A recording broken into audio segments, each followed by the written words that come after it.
Bismillahirrahmanirrahim. Assalamualaikum warahmatullahi wabarakatuh. Masih bersama karduk.com.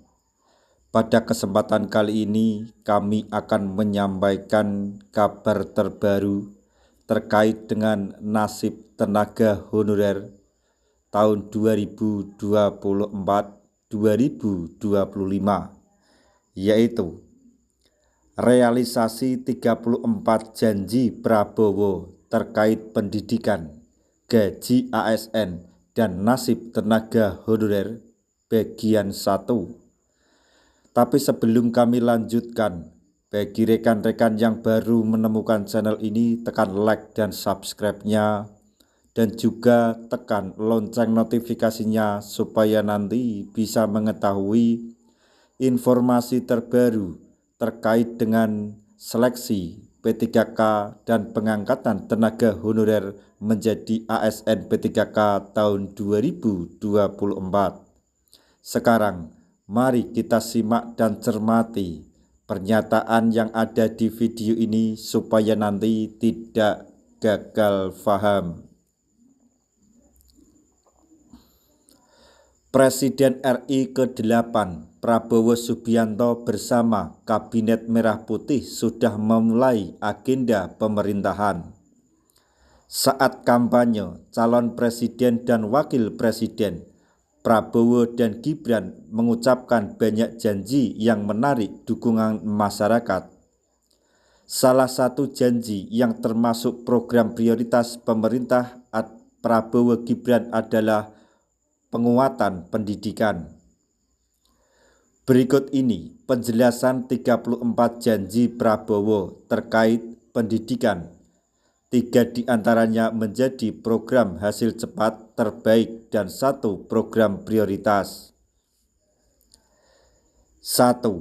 Pemberian makan siang bergizi dan susu gratis di sekolah dan pesantren, serta makanan bergizi untuk wanita hamil dan anak balita.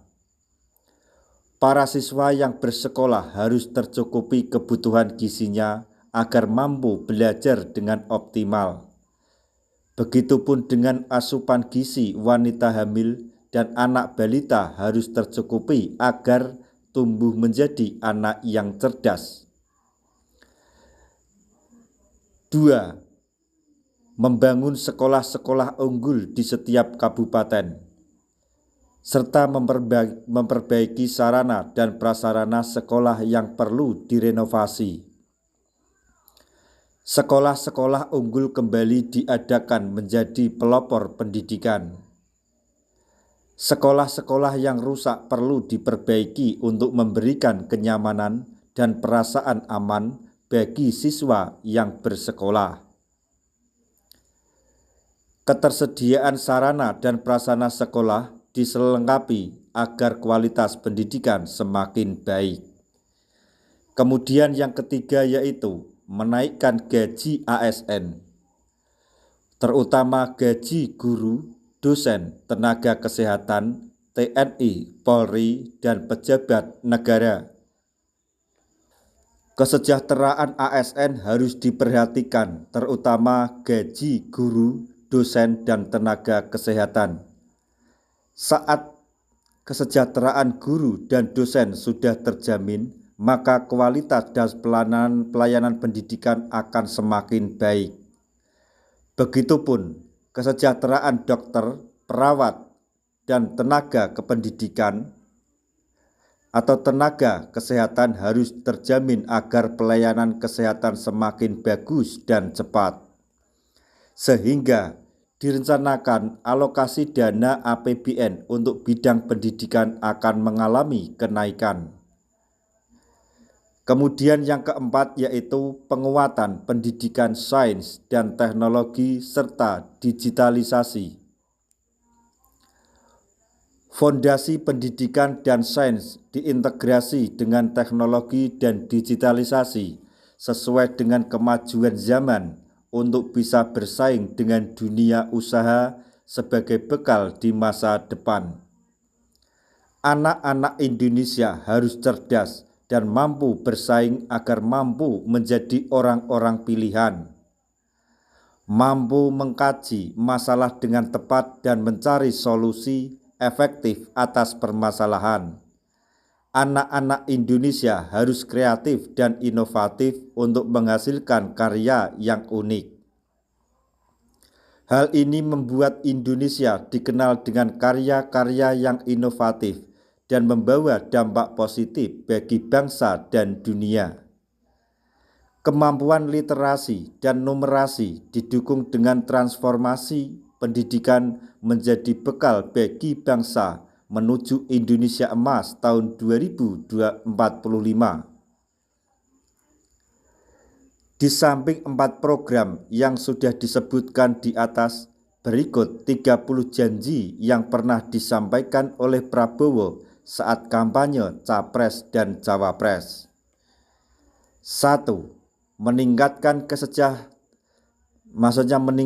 kerjasama antara lembaga pendidikan, pemerintah, dan pihak industri dalam memanfaatkan digital dan teknologi. Saat ini, keberhasilan program pendidikan, pemerintah, dan industri tak bisa terlepas dari peran adanya teknologi dan sistem digitalisasi. Dengan adanya teknologi dan digital, pekerjaan semakin mudah dan cepat.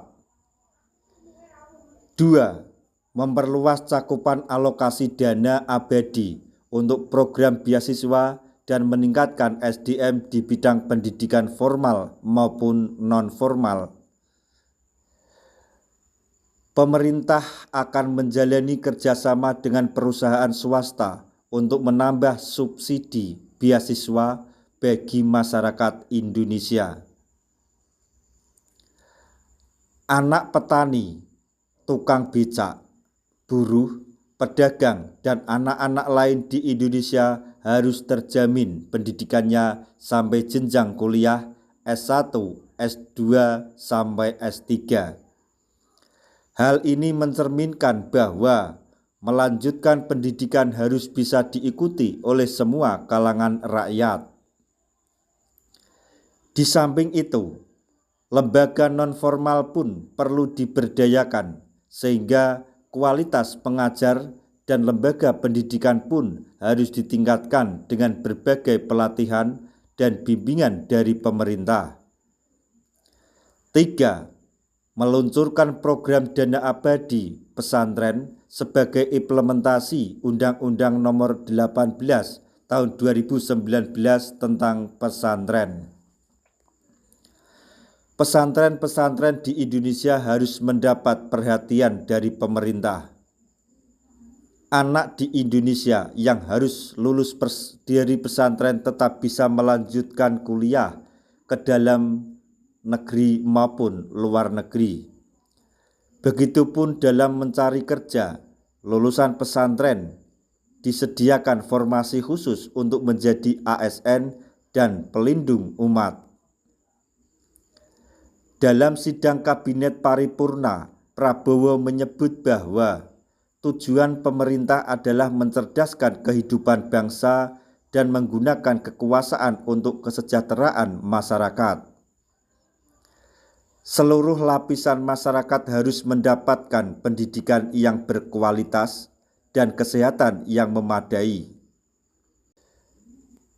Kedua hal tersebut menjadi fondasi penting untuk mendorong masyarakat dalam kemajuan bangsa Indonesia. Nah, itu tadi informasi yang dapat kami sampaikan. Informasi penting untuk para tenaga honorer, P3K, dan PNS. Semoga informasi ini dapat bermanfaat bagi rekan-rekan tenaga honorer semuanya. Di akhir video, kami mengucapkan banyak terima kasih. Wassalamualaikum warahmatullahi wabarakatuh.